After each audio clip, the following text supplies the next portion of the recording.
Hi guys, welcome to this episode. Today I'm going to be talking about the aperture, shutter and ISO and how you would use it on this Canon 250D. So let's get started with this quick tutorial. So to switch the camera on, obviously you got your switch on and off there, so switch camera on. So switch camera on. And straight away you can see my LCD screen, and here's my shutter, here's my aperture, and here's my ISO. Those are the three things that I want to sort of control today. So again, if you press the half button, it should come back on. So to change it, essentially all you need to do is just change the various things. So you can click on Q and you can press set. So if you press this set button, you can hover through it like this. Okay, so there's your three elements. So if I go to my shutter, I can increase and decrease my shutter like so. Okay, and it will allow me to change the shutter. The aperture, so if I click on the aperture and press set button again, I can increase and decrease my shutter. So I can make it, a bigger number for a smaller opening for a bigger number. So there's my shutter, and my ISO again is there, so I can take it to 100. So if I want to take it right up to 256,000, I think it goes up to. So I can take it all the way up to, and I can also have it in auto. So there's my three settings for aperture, shutter and ISO.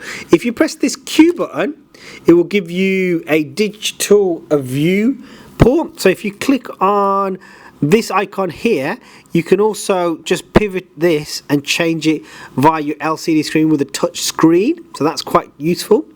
If I come out of it, click on the aperture, and again I can increase and decrease my aperture, and the visual will give me on screen whether the shot's making a difference to the shot.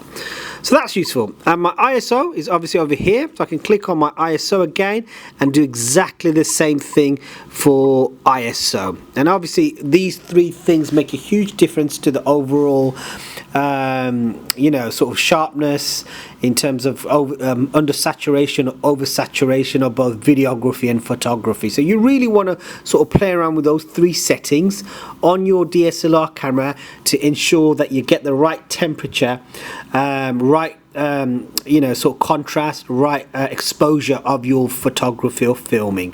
So like I said, there's two ways of doing it. All you do is you click on this Q button and it takes you to the old school way of doing it. And you can also use the wheel up here to also change it as well, and you can also go Q and do the same thing over here as well, which is useful if you like to do the old school way. Most people like to just click and sort of just hover through it nowadays like so, which is a little bit more quicker with these sort of LCD screens. So yeah guys, thanks for watching. Any questions, please do post. So this is a quick tutorial on aperture, shutter and ISO on the Canon 250D. If you've got any questions regarding the settings or any sort of any types of videos you want me to make, so a few people have been asking about sports photography, which I really appreciate, and I will make some in the summer. In England at the moment it's very cold and drab, so it's not really the right ideal weather to make those sort of videos, but I will definitely make a few videos on those sort of things when the weather gets better and I'm out and about doing my filming and my shooting when it's good weather. So yeah, thanks for watching. Please post and please subscribe to the channel. Thanks a lot guys. Bye.